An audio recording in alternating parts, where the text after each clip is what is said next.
All right. Okay. Well, good morning, everybody. Thank you for joining.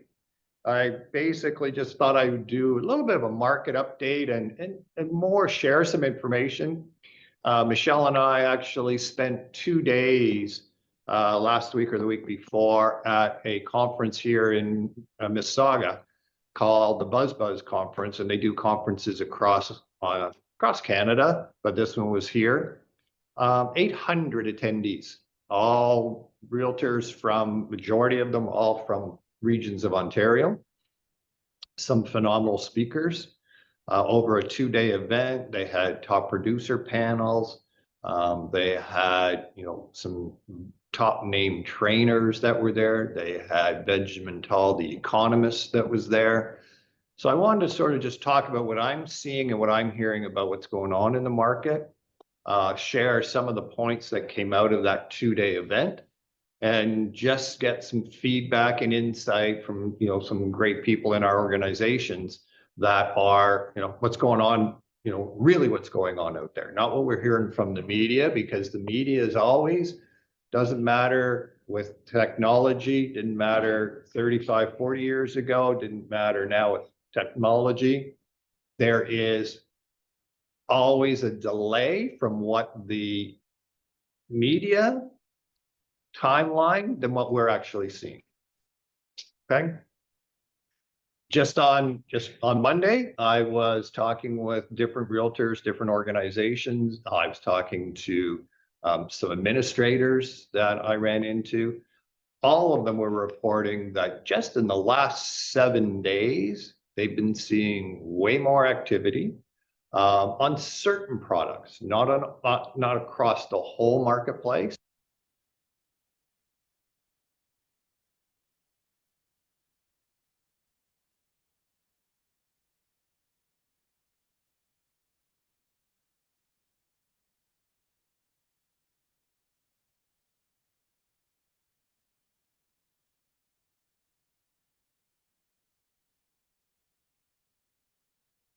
Scott just went mute.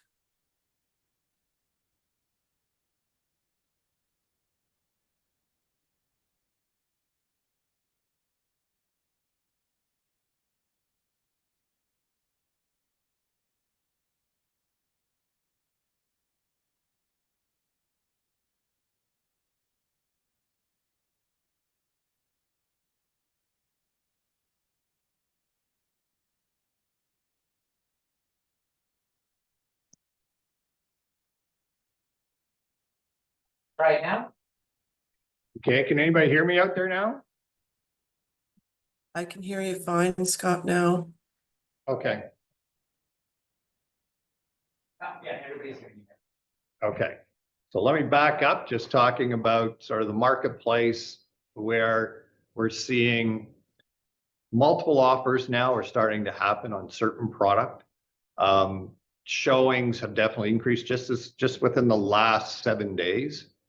There seems to be more interest on the freehold side, not so much on the condominium side yet. Yet, my opinion, some great values, at least in the GTA, on the condominium side. And we're going to talk about that a little bit too. What are you folks seeing out there in the trenches? Like, are you seeing the multiple offers? Are you seeing where agents on certain product now are freehold wise are definitely lowering the value price, lowering the asking price again, hoping to obtain multiple offers and then trying to achieve either that price or actually more? What are you seeing out there? And this is where it's open mic, by the way.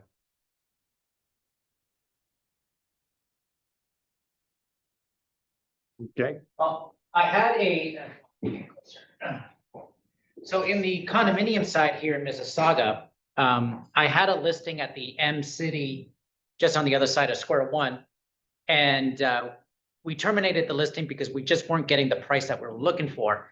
Ever since then, and that was, I think, in November, ever since then, I've been keeping an eagle eye on that whole building. Nothing is moving. So the previous existing condos that were there are still there in terms of, because I wrote down the numbers of the units. and their prices still remain the same. Nothing's really changed price-wise, but they're all just sitting there.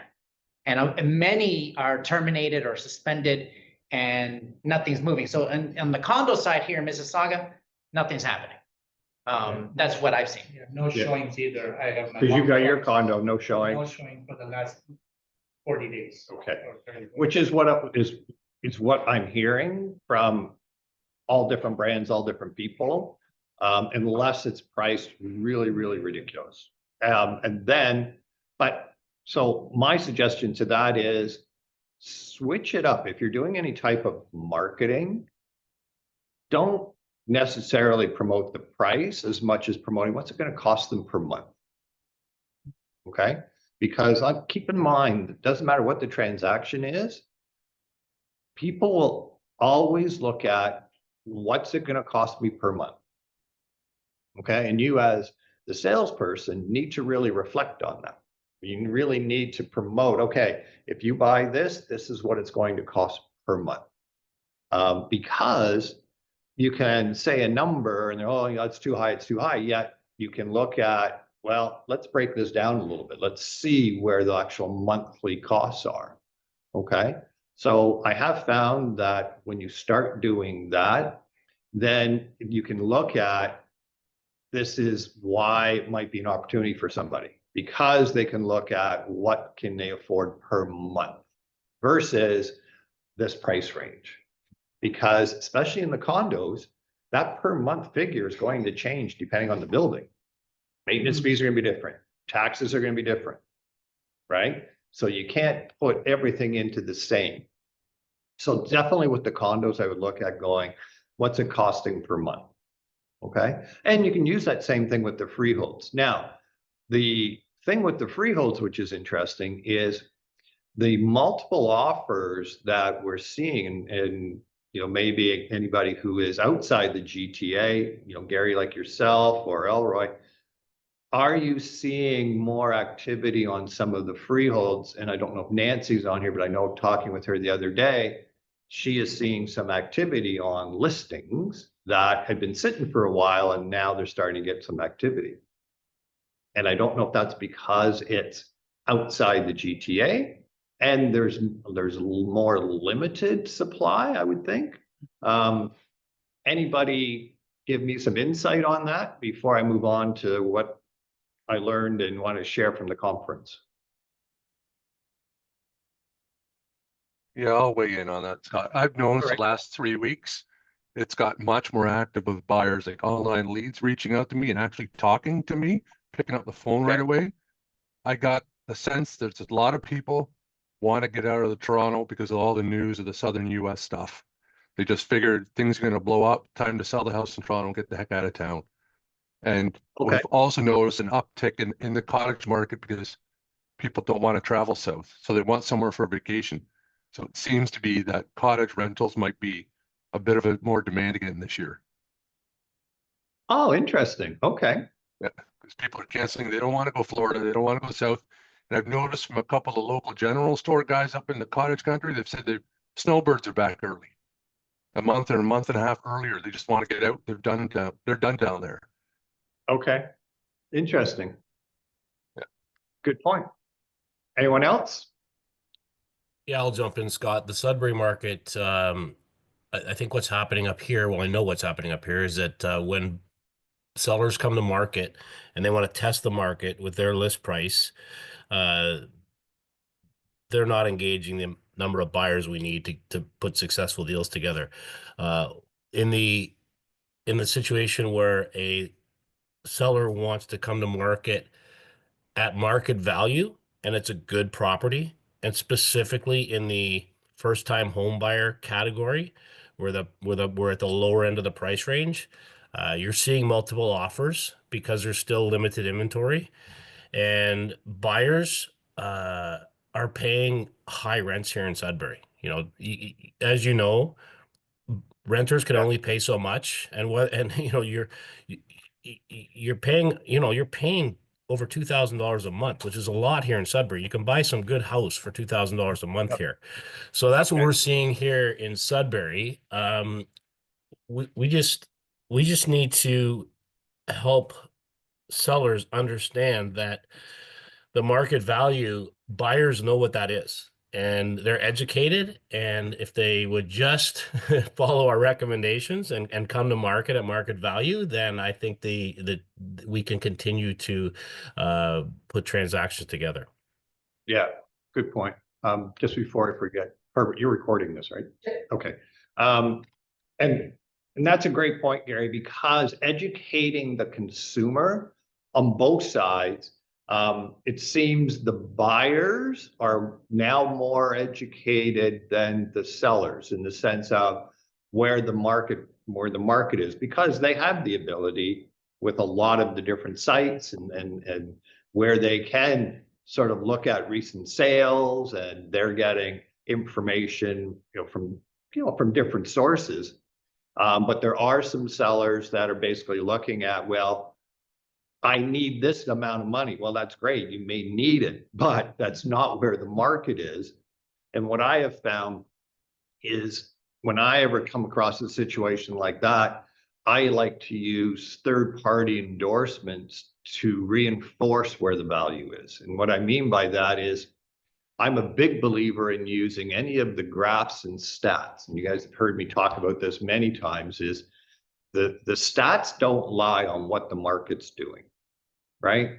The home price index, it doesn't, it doesn't lie. It's there and it shows, here's where the market was in, 3-4 years ago. Here's where it is today. So then it's a matter of getting the seller more so to understand that what you want doesn't really matter. Unfortunately, we understand why you want it, but the consumer, the buyers and the agents out there are going to have the same tools and systems, and they're going to look at seeing where is the market trend, what is going on. The home price index is available, your local board graphs, and you can actually narrow it right down to communities and style of home. So by using that, make sure when you are presenting to the sellers that you're using that third-party endorsements of saying, look, it's not me telling you this, I'm sharing the information with you, and get them to sort of agree that, okay, despite what you want, can you see based on the graphs, based on the statistics, why the market feels that the value is here. So I have found that sometimes will open up the eyes of the sellers. Not all the time. They'll go, yeah, I agree, but I don't care. I need this amount of money. But because I could have sold for this price 2 years ago, kind of thing. So just make sure that you try and reinforce what you're saying with third-party endorsements, such as graphs, such as anything that an economist is saying, anything from even the Korea economist, just so that it's not you telling them, because the consumer doesn't like to be told. And I have found that when you start telling somebody over and over, they'll start putting their back up and go, wait a minute, is this person really in this for me? Or are they in it for themselves? Where third-party endorsements, third-party information, when the consumer can actually realize that it's not you, it's here's what's going on, sometimes they'll soften up.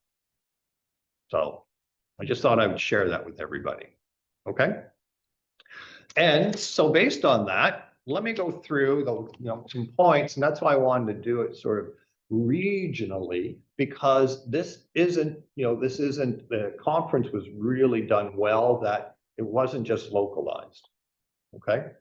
So some of the things that came out of it, and biggest fact that, from the top producer panels, and you're talking about agents that have been in the business a long time and have consistently done well, to agents that have only been in the business a couple of years and have done really well.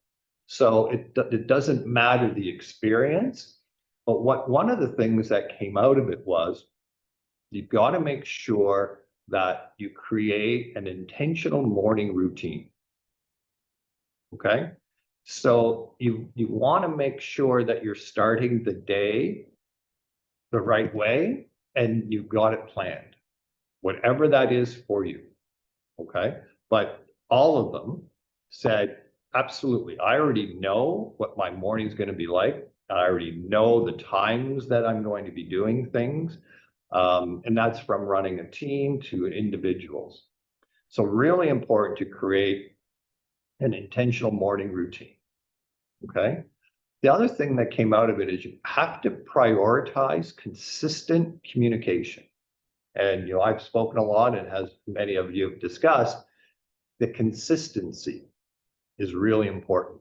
But you've got to really, you've got to schedule it. You can't just go, okay, I think I'm going to do it this day. It needs to be in your calendar. And that's one thing that came out of the panels, was that was such a big factor, especially in this marketplace, where the consistency of the communication is really important. And I know there are agents that, go, oh, you know what, I'm not going to put anything out there. I'm not going to communicate until I have a reason to communicate. Well, that's backwards. That's, you don't wait. It's got to be scheduled. It's got to be planned. Okay. And this isn't coming from me. This is coming from some of the top producers across Ontario. Okay. The other thing that they found, and they called it speed to lead. 20% more likely to convert a lead if you follow up in the first 5 minutes. This isn't anything new. Okay. Doesn't matter where the lead came from. You've got to follow up right away.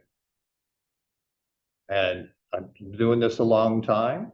And I can tell you, before the internet, we used to run ads in the Toronto Star, ads in the local newspaper. And if your phone went off, your pager went off saying you've got a call, the agent that got there usually first ended up the majority of time getting that person as their client, or communicating, and more so than if you waited to phone the next day. Oh, it's all right. I've already spoken to somebody.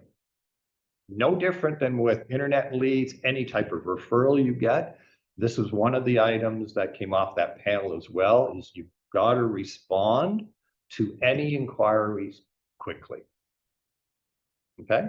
You get a past client calling, you get a phone, you get a number, somebody that's calling you, respond, because you don't know what that is. And if you delay, first of all, they're not going to remember, or they're going to go, I've already got my answer. Okay. This probably isn't new to everybody. If it is, let me know, but you have to be reminded of it, because people, I have seen where agents think, oh, I used to do that, but it wasn't working, so I stopped. Okay. The other thing that came out of that panel is the Instagram Reels versus stat posts. So what they're really referencing is, instead of doing a, like where you post something that's just a stat or just a still picture, turn it into a small video. 65% of the consumers prefer the video content over any stagnant image.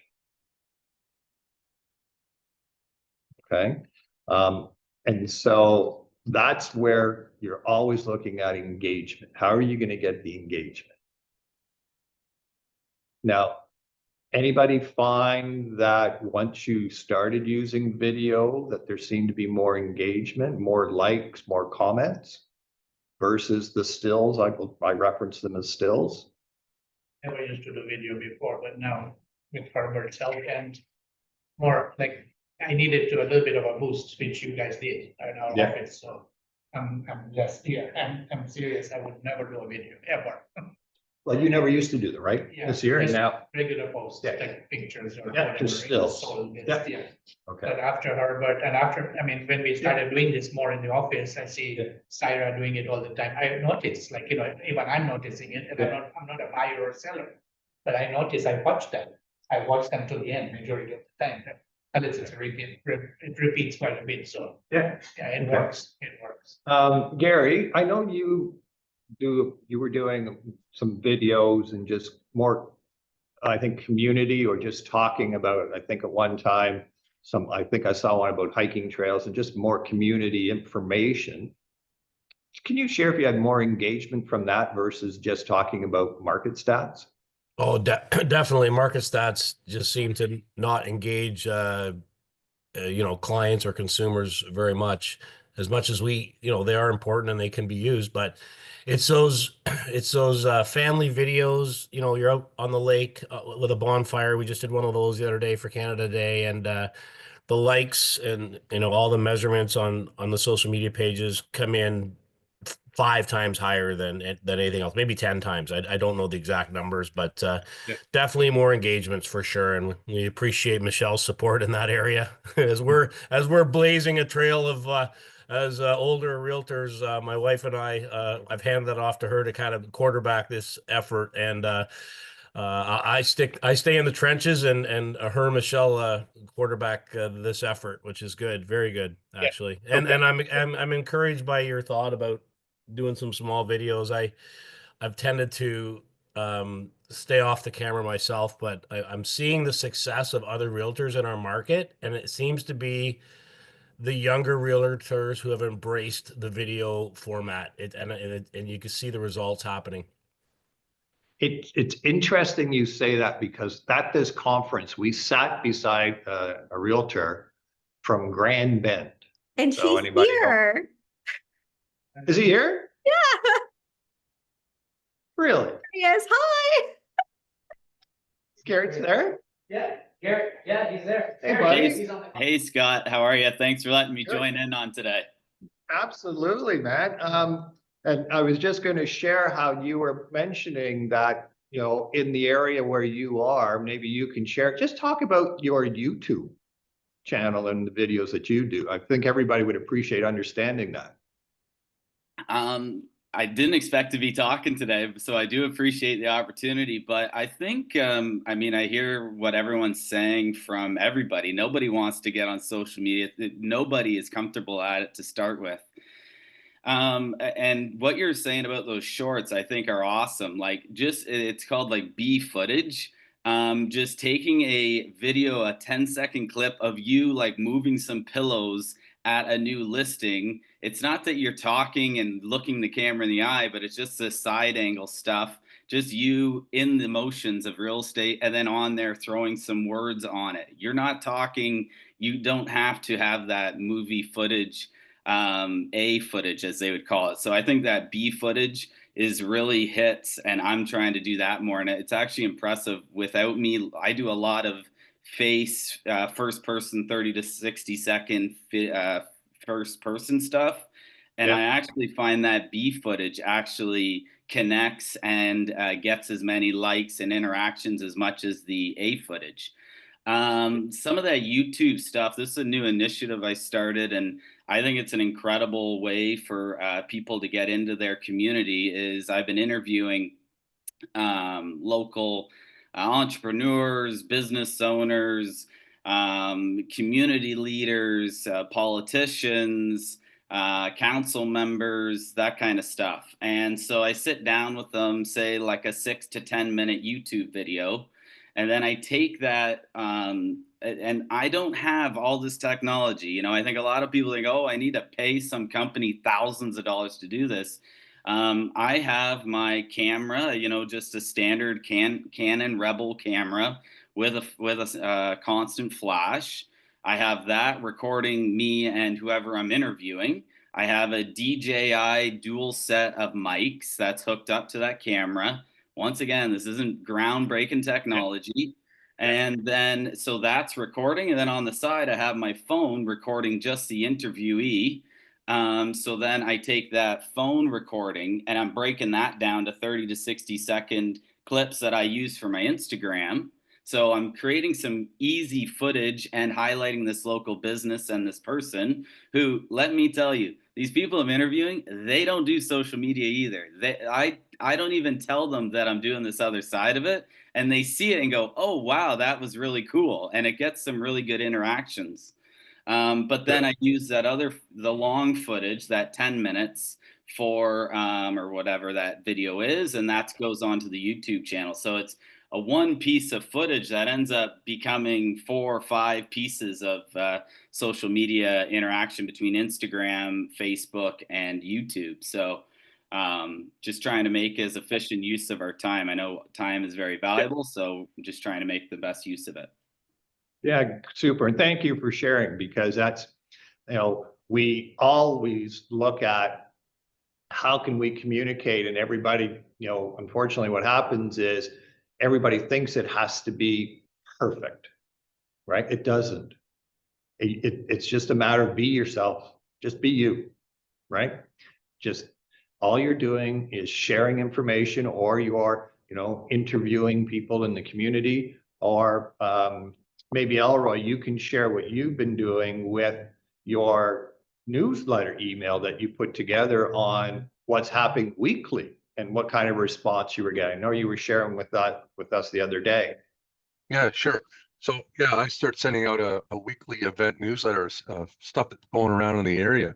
I send it out on a Thursday or Friday and just pick up the top 3 items, and it's easy to find on Google. You go to Simcoe County where I am, and they have a tourism department, and they have it all listed there. So I just pick out 3, and I've had 5, 6 people or 7 people reach out to me and say, "Hey, thanks for the newsletter. This is great to know, like just for a weekend if they're looking for something to do."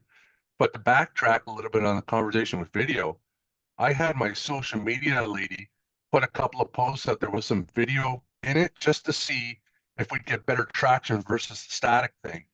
So we put one out. It was we're trying to focus more on the lifestyle of the area, the outdoor events. So she put one out with some people skiing down a hill. And that's all it took. We noticed that a day or 2 after that went up, the online traffic jumped like 10 times just because of that. It was just movement. It wasn't even me. It was just a video we pulled off of Blue Mountain or somewhere like that. And it works. Which is, and it does. And all you're trying to do is create engagement, right? Versus, and the way people will engage more is if you're doing something or presenting something that is of interest to them. Whereas the idea of just putting up, here's the stats. In all fairness, if they want the stats, all they have to do is Google it themselves and go, give me the stats for this area. And there's all kinds of information. People are wanting to, like and trust like and trust the person that they're going to be doing business with. How do you get to know somebody, right? Just be yourself, but be out there and just make it in such a way that it's relaxing and then it's informative, and you'll get the engagement. So I really appreciate everybody sharing on that. Yeah, one of the agents actually puts bloopers too. When she goofs up, when she's doing a video and she makes a mistake. Yeah. She posts that too, and people really laugh and enjoy, and like it's an entertainment, but it engages more people. So So the idea of the bloopers, Mike Berman in our North Bay office posted something like that last year, I think it was, might have been 2 years ago, where they just took all the different bloopers and they put it all together. It was like a 1 minute kind of thing, and he said, "Hey, just wanted to share that I'm not perfect," right? Yeah. And it was hilarious. Yeah. It was really well done. It was just really relaxing and funny, and it became where, like, all of a sudden you're seeing Mike on a lighter side versus, because he does a lot of commercial stuff, right? So all of a sudden it was like, wait a minute, this guy's pretty funny, pretty natural, right? So absolutely, that's a great tip. It's down to earth, basically. Put out some stuff because it makes you human. And I would like to add one of the things that we heard at Buzz and basically we're talking about right now is authenticity and being authentic to who you are.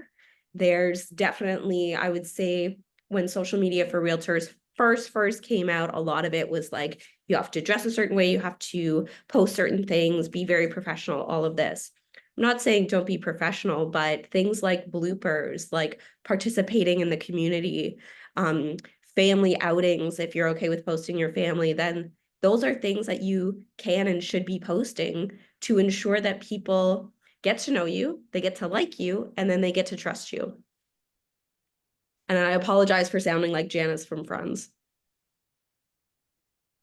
Oh, I wish I knew how to use her voice, but I don't. think you said Chandler Bing. Anyways, on to the next part that I was interested at, and Garrett was also there for part of this. So anytime if I'm missing something, Garrett, you want to add in, jump in anytime. One of the things that was really an interesting topic was AI. How is it going to affect the realtor? Before I give the consensus of all the, everybody in that room, besides you, Garrett, how does everybody else feel that AI is going to affect you? It can help you a lot. Can help you a lot, okay? There was a company who took my virtual tour video of my Sherwood Town condo, Yeah, sent it to me on YouTube, but they said it's not posted, like it's not live. It's just for you to view. yeah, And it's amazing. Like it's a verbal thing that, and I reposted that. Because they want you to, there's a freeze, and then if you want to pay more, we can do that for all your videos in the future. right. Something like it's a marketing company. Yeah. So marketing company yeah. using AI. Yeah, and they said, would you like such a thing? So I looked into it, and yeah, it's amazing. I may even pay later on if I want to, but Yeah. I posted that because it was allowed to post, because I asked their permission, even though it's my listing. Yeah. They posted it for me, like, to me. Yeah. And it says it's a verbal person telling you everything. There's nobody there, but it shows the whole condo, same condo, my mom's. Yeah. And it says, you live, amazing to live here, very well managed condo complex, things like that. It's a verbal rather than just a virtual tour with music. So it's basically a Almost a voiceover. person a talking, voiceover yeah, it's tour. an AI talking. Yeah, AI is talking Yeah. over your, Yeah. and all you had was the basic virtual tour, and they With the music. sent it to you with a With the voiceover. voiceover, yeah, Okay. yeah. Interesting. Yeah. Any other comments before I go through some of the things? No? It can Okay. improve our business, I think, if it's done Well, right. and this was interesting because it lots of people are afraid of it, right? They're afraid it's going to take away the realtor's job. Okay. My opinion is I have seen all kinds of technology come into our industry. At any point, everybody said, well, that's going to, the biggest one was, or we're going to give up all our information on the MLS. All of a sudden, the realtor is not going to be necessary. Real estate, for the most part, is still a human interaction. Okay. My belief, and this was common, is AI is not going to take away that human element.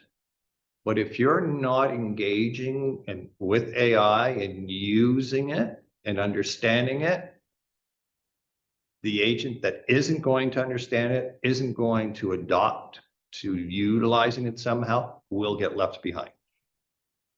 That's really the big consensus that came out of the room.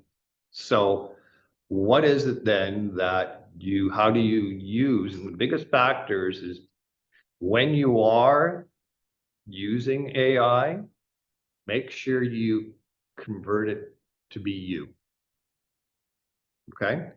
Lots of people will just say, write me this email on these points. Well, AI is going to do it that particular way.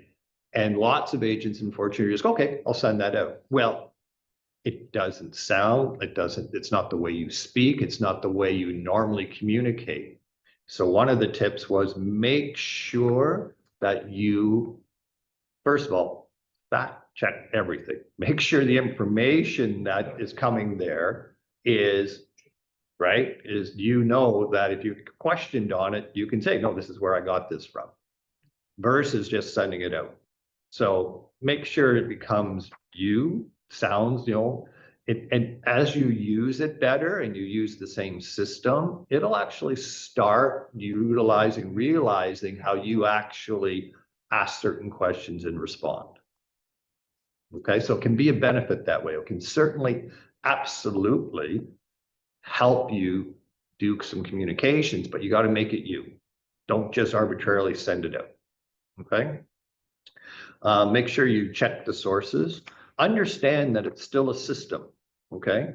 If you're putting information into it and that information isn't accurate, the information you're gonna get out is gonna be inaccurate. So garbage in, garbage out. Same thing when the computers first came out, right?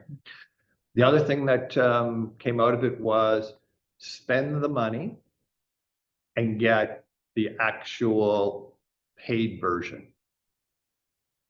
There's limitations on the free version, and the paid version, my understanding is when you have an account, it really starts to understand your habits and the way that you actually ask questions and how you would respond. Okay. Also, the other thing that came out of it was use AI to actually localize your data. You can actually dive down into right into getting localized data versus just general information. Okay, so that was something else that came out of it. So it was interesting that, you know, how many people were afraid of AI, but your consumers are using it. So you've got to really get out there and understand how, and if it's not you, then somebody on your team, somebody in your office, somebody that could be a virtual agent assistant, you need to engage in knowing how to do this. Okay, any comments on AI or who's using AI?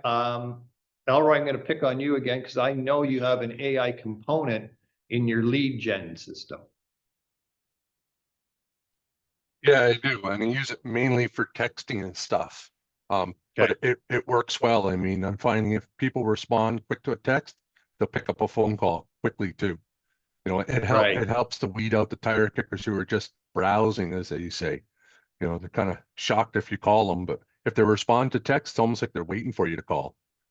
Yeah, but your AI component will start like a chat box. Basically, it will actually start communicating with a lead that comes in. Yeah. Yeah. Okay. Well, the trick with it is, like, so I've got it built into my agent locator. The trick is if the lead sends a text out, the AI chatbot will respond.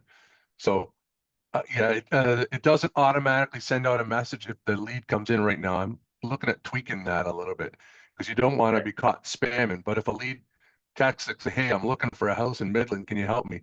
The AI chatbot will right away, bam, on top of that one, on top of that one. Okay. So, but It will I hack around it by just sending a message to the lead saying just hello, and they usually ask who's this, and then the chatbot kicks in.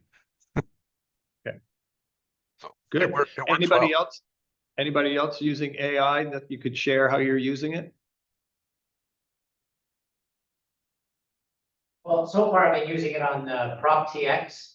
So instead of trying to select, you know, Peel, Mississauga, condo, sale, 3-bedroom, now I just type it in to PropTX and just say, show me condos for sale, 3-bedroom with double parking.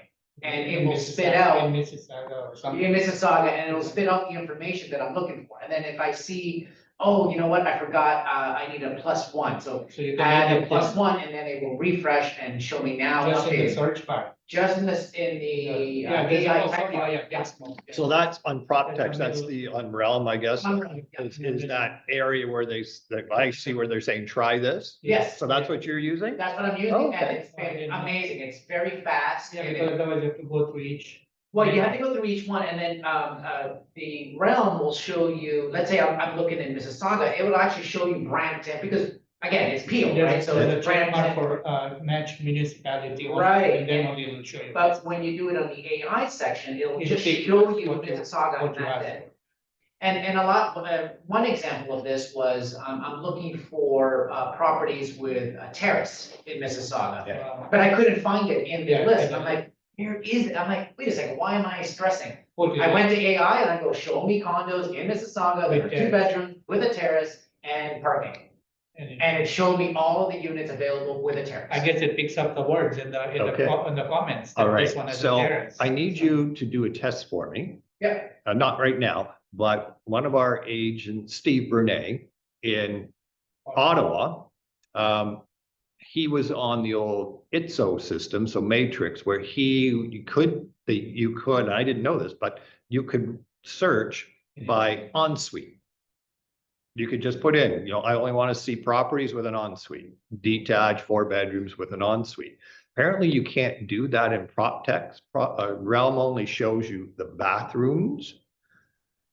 After this, Oh, I you see. could maybe go into the AI and just see if you said, you know, show me 4 bedroom, 2 stories with an ensuite in this area. I'd like to see if maybe It he, works. because he was trying to find a solution and I said, I don't, but I'll ask. So I'd be interested to see if the AI is that smart. You could say Ensuite. ensuite only, But Yeah, in the In search Realm. bar. In the search bar, yeah. One of Yeah. the searches. But but it's not easy, that's what Yeah. I'm saying. So you would need to Okay. search for on, because if that list is not there, you have to click on Add more more, at the bottom. yeah. And then, and understand that majority of the boards are switched over to prop tech. And prop tech, let's call it TREB, or I guess TREB Ontario, I'm just gonna reference it because they are, I know they've come out with or are coming out with a new consumer site. And it's going to have the same AI search component that we're seeing in Realm, in the prop techs. So I would recommend everybody try, if you are, you know, if you are on part of the prop techs, if your board is, get familiar with that because your consumers are going to be searching that way. well, Okay? how much longer before Realtor.ca implements an AI search bar? Yeah. And if your listing doesn't have those keywords, It won't be the bottom, at the it bottom. won't show it. Yeah. It won't show it. Okay. I Any more also- comments? Oh, Yes. Yep. Hi. Hi. I just added to the chat an AI generated picture that I used for social media. It's also a plug to let you guys know that Realty Executives is going to be at the Spring Cottage Life Show. But the point of me sending it is whether you have the free or paid version, ChatGPT can make images based on what you say. So for example, the image that I asked for in my free version, noted I think you only get 5 free images with the free version. I asked for a social media ad to promote Realty Executives being at the Spring Cottage Life Show from March 20th to 23rd. And that is the image that it gave me. It gave me a couple different ones. I didn't like those, so I just kept hitting refresh. And it gave me this one, and I actually really liked it. So I used it on our socials, and it actually did really well. The other aspect, if you are going to, like if a stagnant photo or a static photo is relevant to what you're trying to promote, then use it, but try and figure out different ways to create that picture, whether it's through AI or you use a program like Canva and you want to test out some of the features or something like that. So yeah, I just thought I'd mention that you can do pictures as well with ChatGPT or whatever AI you're using.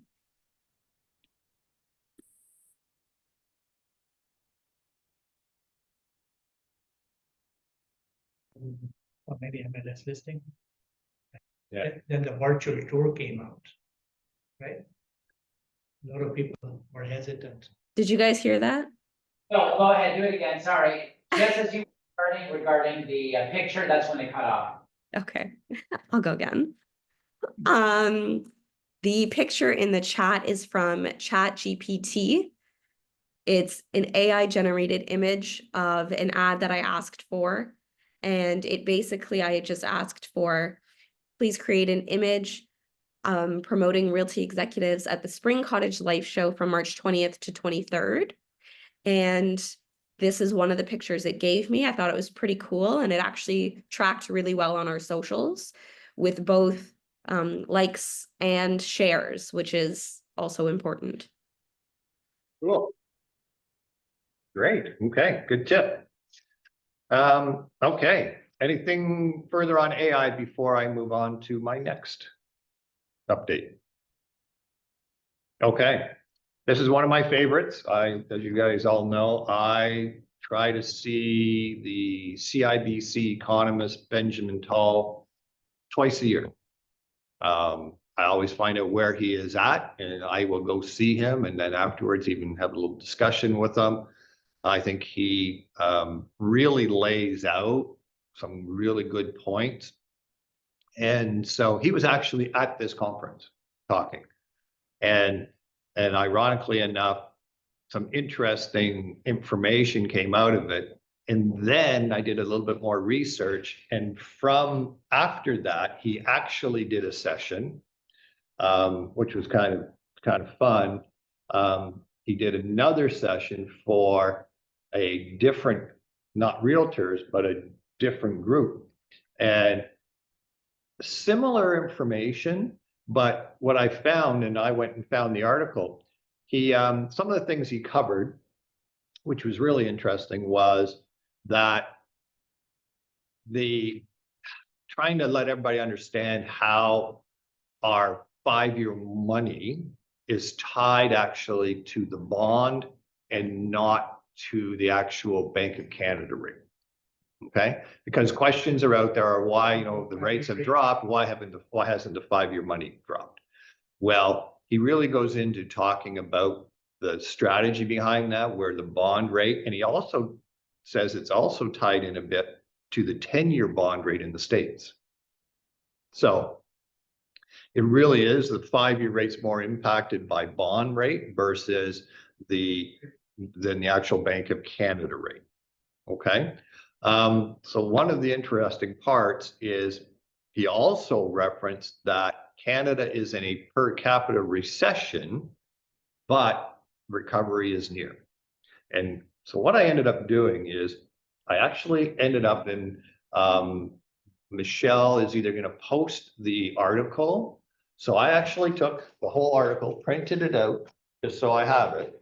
But I took the article and I took the link to the article, and make sure wherever you are sending something, you make sure that you give reference to where it came from.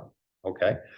This was written by Jared Linzon from the Economic News on February 19th. And I took that the link, and what's interesting is here's what it covers. Topics of we're in a recession, sort of. The Toronto condo market resurrection. Investment capital is coming. Tal downplays mortgage renewal fears. Forget about inflation, he says. The Trump effect, how US policy threats impacts Canada's mortgage rates. And it actually is a really interesting article. So I took this article and I tested it. And that's why I wanted to share with you about it. And I will go into some of the points. But I took the article, and where most realtors will take the article and just do a massive read this or post it out there, right? I picked 3 of my existing clients. One client that I know is thinking of selling her place, or I had it for sale in Thornhill, and then she's talking about renting it, not really sure where the market's going to go. Very smart businesswoman. I sent her the article and I said, I thought you would find this interesting, especially the part about the interest rate and where the market is going to go once we get through just this little period of 90 days to 6 months.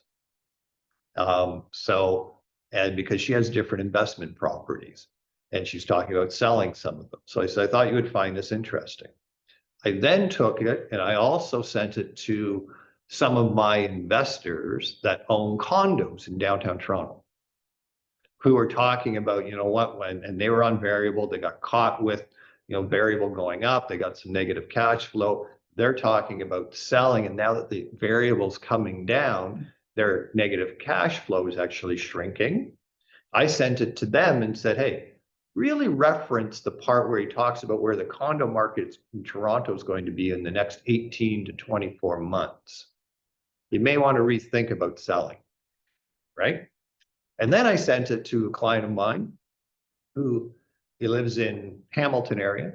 They have a son that's now going to university in Toronto.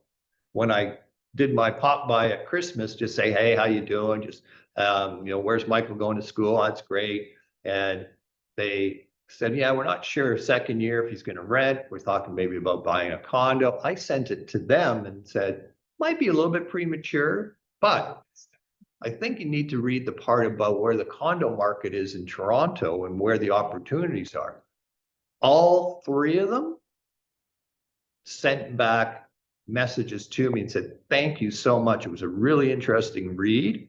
And can you send me some information about the condos? My seller said, Scott, I think you're right. Let's wait until, later in the spring. Let's get the house back on the market. But for the condos I have in Collingwood, let's just keep renting them for the next few years, right? My investors basically said, hey, you know what? Good to know. I'm okay to hang on. But do you think I would have got that engagement if I just went, here's some information from one of the Canadian economists? So go through it. And it doesn't matter the areas that you are. Yeah, it focuses on Toronto condos, but it also talks about what's going on just in economy in Canada. So I'll just highlight some of the points just so you understand how and why. So it starts out by saying the bad news is Canada is in a recession and facing a period of unprecedented uncertainty. The good news is that pain will be short-lived and the country is positioned to emerge in a strong position. Okay. And that was according to, Deputy Chief Economist Benjamin Tall, who suggests the current economic slowdown, though alarming, is largely driven by artificial and temporary factors. He believes they will eventually dissipate, giving way to the booming economy if the country's central bank navigates this period successfully. Okay, so I look at that and where he talks about, we're in a recession, sort of. Okay, it's not technically a recession, but he said the part is he breaks it down that per capita GDP is down 20% and has been down for 5 quarters in a row. That's the largest drop since 2008. Not a typical recession, thanks to 1.2 million people that entered the country over the last 2 years. Now, here's the interesting part about that. Okay. Of those 1.2 million people, majority were already here. They just elected to take permanent status. So that's why now, with the reversal of the immigration policy and efforts to include more non-permanent residents into future immigration, he says this will help ease the shortage of many of the country's future immigrants already live here. Okay, so the fear of, the idea that the immigration policies really put stress, yes, it did, but under the reduction, then supply will actually start evening out. Okay. So he says the good news is that we are in short-term pain, but there is a long-term gain, adding that Canada's population grew at its fastest rate since the post-World War II baby boom. Okay. This is the part that was really interesting to me. We are getting a youth dividend that no other country has, which means that in his discussion, he talked about how the average age is actually decreasing, and the fact that we are having more people entering that age where first-time buyers, right? He said that is a market that is going to be very strong. So you're going to get where you got that post-World War II baby boom, which was the busiest time. It's coming. Okay. So the interesting fact with that is I look at that and going, okay, that's some positive information. I want people to know that that's what's going on.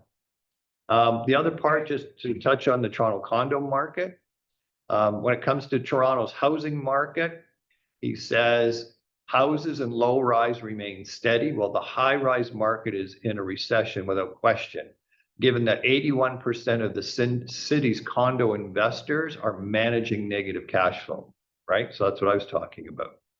That drop in sales has caused a significant decline in new condo construction, which we are aware of. He believes will result in a dramatic rebound once the current stock has been depleted. I talked with somebody yesterday over the next 18 months, they anticipate all the cranes that we're seeing currently in the GT area of condos will all be gone. Projects will be done. But there's no new projects coming on stream. So you're going to have where all of a sudden 18 months, 24 months from now, there's no new product being built. And it takes, someone brings a project to the forefront, they have to sell 70% of it before they get their financing. Then they put a shovel in the ground. It's going to be 3 to 4 years before they get occupancy. So there's a gap in between. So that's an opportunity that by sharing this with either your investors or people that are looking at moving back into Toronto, I would use this as a way of letting them know that, you know, the idea is that it is going to change. Okay. The other part of this article, which I thought was very interesting, investment capital is coming. Adding more fuel to that fire will be the investors that parked their money in GICs in recent years. And I know of people that say, you know what, I'm not going to put my money in the stock market. I'm not putting my money into real estate. I'm just going to wait and see, because they could get 5-6% just putting it into no risk, right? Well, now that the rates aren't as attractive, he says many will be looking for new investment opportunities, injecting huge sums into the stock market and housing. Huge, $200 to $300 billion is getting ready. That'll be looking to exit low rate GICs as they're being renewed. Okay, so now it tells me, I would say, make sure you reach out to investors, make sure you let, you know, you understand that these funds are going to start coming into the marketplace. And I would reach out to anybody that you know that, you know, has parked their money and say, hey, just let you know, there's opportunities out there right now, because we know that the rates have fallen, the return on your GICs has fallen. Just thought I'd reach out and let you know there's some great opportunities in real estate. And that's anywhere. Like there are opportunities in small communities where there's probably some commercial units that are getting some great ROI. So just make sure that you're on top of that and you're putting that information out, because people are going to come off the sidelines. He also talked about the mortgage renewal fears, and this was also an interesting.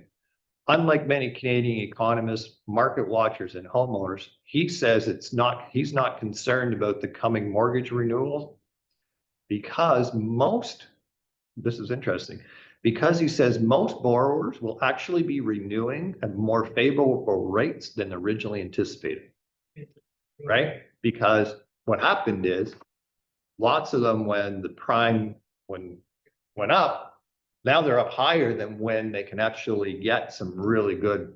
And if they're at 2.5%, there he says they're basically going to go up by maybe, you know, so he said other than 60% of it's not very significant, the renewals. And he said for the rest of it, he said it's about a 2.5, 3% increase. And he said, so if people haven't changed their lifestyle, there was a 2% stress test. So he said, really, there's not that much of a change. Stress test and renewals. Right. So I thought that was interesting. He also talked about he's not afraid or forget about the inflation. And you know, they always keep harping on, we got to keep the inflation rate down to 2%, around 2%. I found this one interesting as well. He's not worried about it, because Canada and Iceland are the only countries that include mortgage and housing costs in their primary measures of inflation. So that means increases to the policy rate also increases housing costs, which is captured in the consumer price index. We're the only two countries that do it.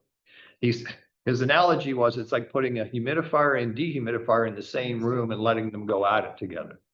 He said, if you actually take out mortgage interest payments, our inflation rate is at 1.7%. So he's not worried about that at all. Okay. And then he does talk about Trump, and there are some other points in there. And the interesting thing about Trump where he said, even if he does bring in tariffs, he has brought in tariffs before. But the overall aspect of the Trump influence is it's a scare tactic. It's try to, as he says, it's basically what he's trying to do is create this chaos. But it all leads down to one thing, is when it comes to Trump and tariffs and all of that, it affects the stock market, right? And if the tariffs and when they were, the threat of them coming in, the actual stock market went down. Trump doesn't want that. He needs to have the stock market grow. And so Tal basically talks about how the effect of some of the tariffs can be absorbed, but across just carte blanche, across everything, will really affect the stock market in the States. And Trump can't have that happen. So he said it'll be just a short, if they do come in, they'll be limited. It'll be just shorter term in the sense of where, but he says if it affects the stock market, then by all means, it'll change it again. So I thought that was, I would really recommend you highly use that because just as I say, I did a test and it worked well. Right? Okay. Any comments on any of that?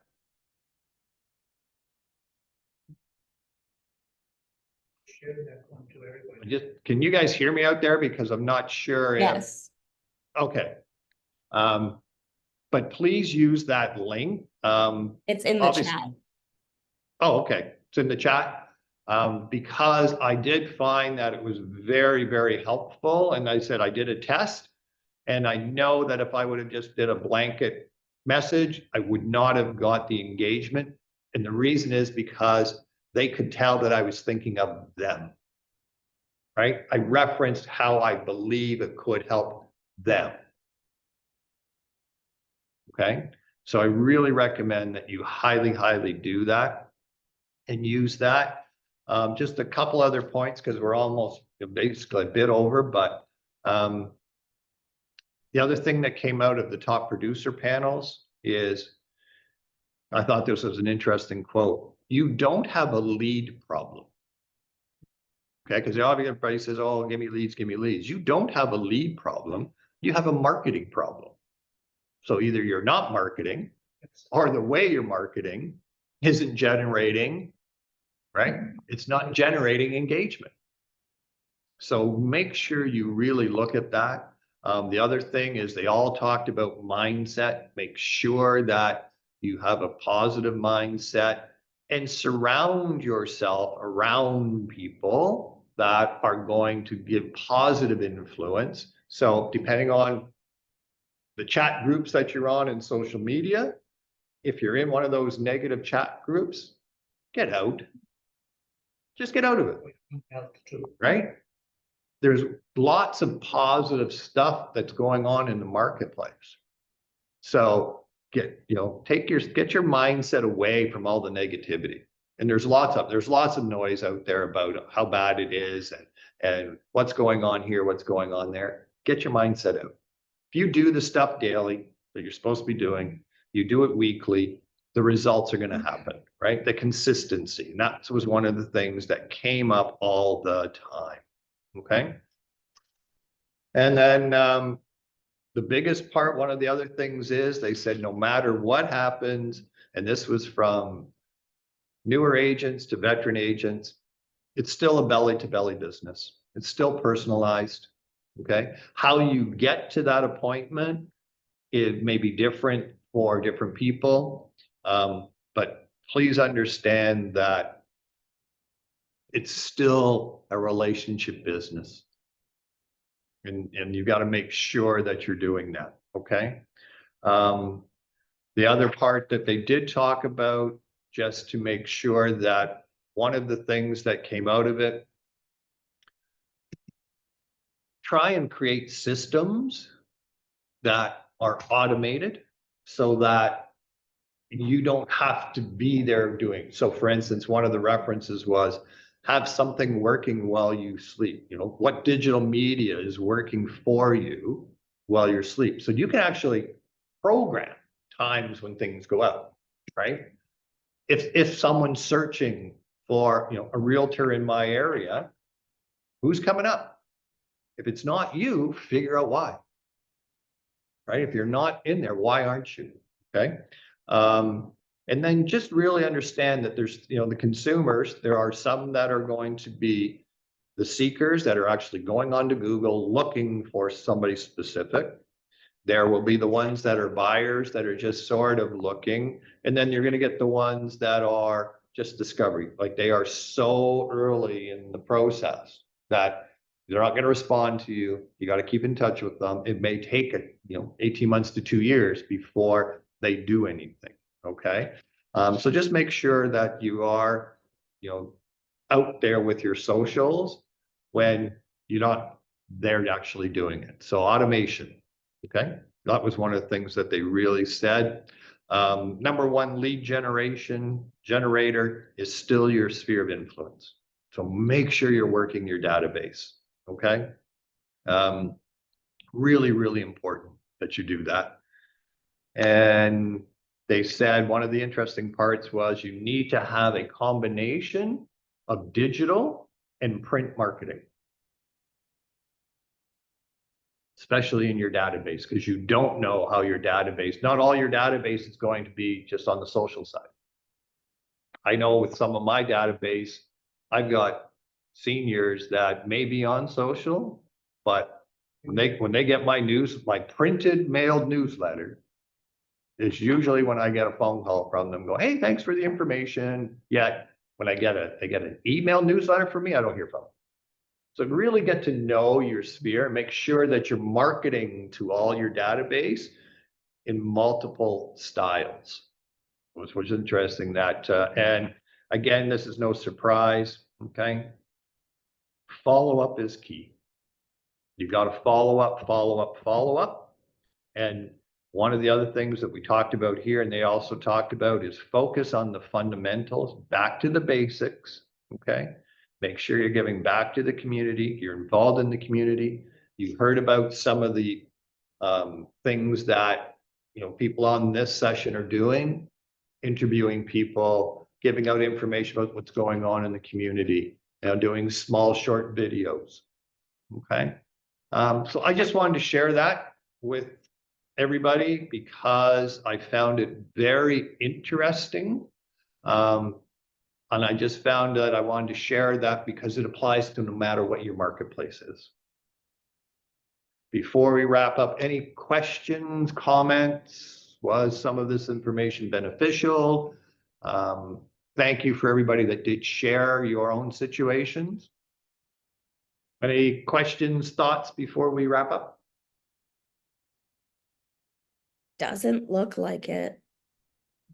Okay, well then I want to thank everybody for being on here and just, be consistent is all I can really recommend. And it's just, it's a communication business. Just go out and communicate with people. Business will happen and just be yourselves. Okay. Super All right. beneficial, Scott. Thank you. Thanks, everybody.